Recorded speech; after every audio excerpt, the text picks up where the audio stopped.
Today, guys, I am excited to show you guys and review the new Corsair K100 Air. This thing is literally its name. It's 100 out of 100, and it feels like air. I mean, look how thin this thing is.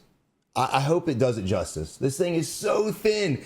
And I'm already a huge fan of low profile keyboards. I'm currently using the Logitech G915, which has been my go-to keyboard for a few years now. And as you can see, it is thin itself. It's got the thin keycaps, it's got the thin base, but it just got thinner. I didn't think it was possible, but they somehow were able to do it. Now, I've been using linear keys for the longest time, but now I'm moving on to these tactile switches. Now, to go ahead and cover the most important topic, the switches. They are Cherry MX tactile switches, and my God, do they feel great. I mean, the force feedback, the responsiveness is absolutely out of this world. And of course, you know, Corsair keyboards have always been extremely loud. And this is pretty up there as well, but it's not as loud as their other keyboards. This is probably one of the quieter mechanical keyboards Corsair makes. Now in the description, it does say ultra low profile, and they're not wrong. This thing is absolutely insane. Now, another amazing feature about this is you can upgrade this polling rate of the keyboard to 8,000 Hertz. Now, if you look right here, you'll see G1 through G4. These are the devices. These are the number of devices you can connect this keyboard to at one time. There was a Logitech keyboard. I can't remember the name of it. I was trying to use it to connect it to multiple devices. It was really struggling, and I never ended up getting it to work, and I had to return it. This actually does work. I've used it on multiple computers. You can actually use this on PlayStation 4 and 5. And if you guys are PlayStation gamers out there, you know a lot of keyboards do not work because their firmware's not upgraded, not updated, whatever the case is, and you're forced to go out and buy another keyboard. Finally, this is your all-in-one keyboard. I got a little excited about the picture, but I wasn't expecting much just because, again, I'm not really a Corsair fan. But this is going to be my go-to keyboard. If they end up making a TKL series where they remove the number pad, it will be even better, especially for mouse and keyboard gamers, so you have a lot more range of motion. But nonetheless, I'm going to thug through it because this thing is absolutely dreamy. Everything it says it does, it actually does. It actually works. It's not complicated. It actually has one of the easiest softwares. The IQ software is one of the easiest softwares to use to customize your RGB. And as you guys can see, this is just standard. I haven't even customized it yet. This is standard brightness. It's a standard pattern. And you see how seamlessly it works. Even with all the light shining at me, that's how bright the RGB is. Corsair has one of the best RGB peripherals out there. And this thing, you know, is worth every dollar. This thing comes in at a massive price point of $250. But again, the amount of things it can do for you guys that multitask out there, content creators, or just people who like to PC game and console game, you have an all-in-one keyboard, and this thing will do everything for you. Now, I was too excited to play with it. Let's go ahead and go over the features real quick. It does cover PC, Mac, Xbox One, Xbox One S, and of course, PlayStation 4 and 5. It does have Bluetooth, wireless capability using the dongle with it, as well as just hardcore plugging it in. And again, every feature works on this thing. It really does blow my mind that a lot of keyboard companies are still making keyboards that don't have wireless capability. It's really odd. For those of you guys that really love your switches, these are Cherry MX tactile switches. And this is really the first time I've actually used switches like this. I usually use linear. These things are amazing. The feedback, the feeling of it, it took me a little bit to adjust to because it does push back, but man, it's such a good feature. It's not squishy by any stretch of the imagination. This is the best keyboard I've ever laid hands on. And I'm not being exaggerative at all. If you see my review videos, I will slay the crap out of a company, but this thing here is gold. I mean, even the box is textured. That just screams quality. When you open the box, if it's got texture on it and it changes from picture to picture, quality.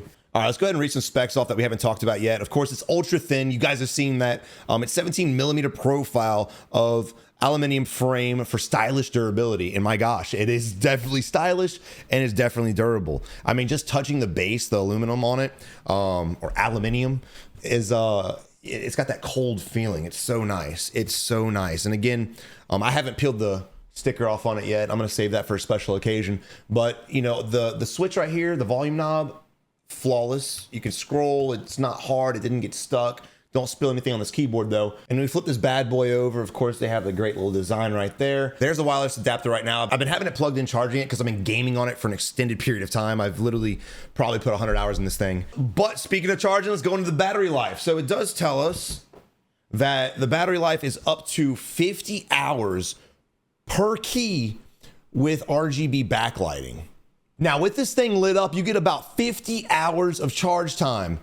That's incredible. That's days on end of gaming without ever having to charge it. And I've had this thing for about a week now. And again, I just started charging it today.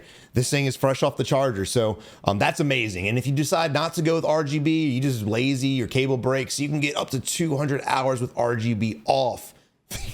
I don't think I've ever had a keyboard with lifespan like that. The Logitech G915 was close, but this thing blows it out of the water. The wireless feature using the adapter and the Bluetooth is less than a millisecond, so there's no delay. It's instant reaction. So this keyboard has a built-in memory that can hold up to 50 different profiles.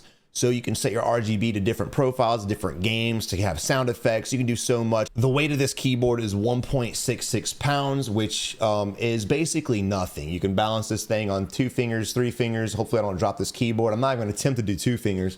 But again, dude, I have never been so excited to upgrade my hardware in my entire life. And again, when I bought this keyboard, I just wanted to do a legit review for you guys out there, but I'm gonna keep this thing for myself and get some use out of it. This thing has quickly become my favorite keyboard.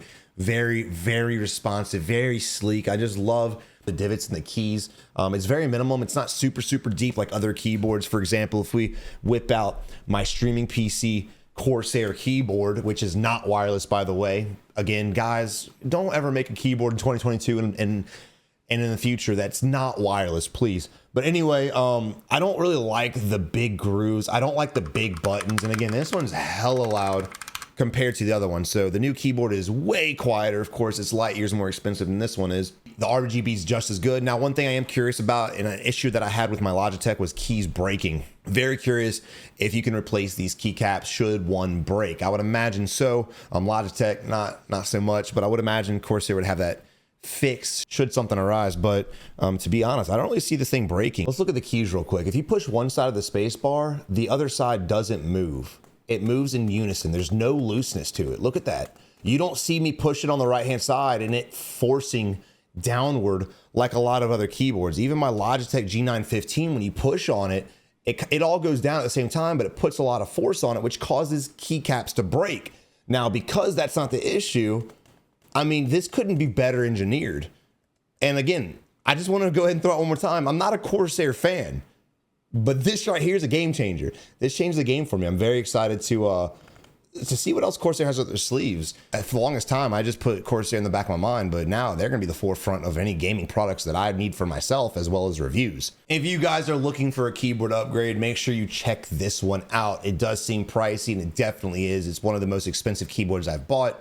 But if I compare it again to the Logitech G915, which is roughly the same price depending on where you buy it from, $220 to $250, compared to the $250 this keyboard, this one just smashes the Logitech out of the water. And for the longest time, I gave that keyboard the crown for being king of keyboards. Corsair, message to you guys, keep killing it. You stepped it up big time in a big way. Very excited for this keyboard to continue using it. And I'm gonna give you guys a 6-month review video, so mark your calendars so you guys can understand the longevity, how this thing handles. Does the battery wear down? And if it does, what's the battery life realistically 6 months later? Do the keycaps break? Is it still firm? Does it have feedback? It's gonna be a lot of updates for you guys, so make sure you tune in for that.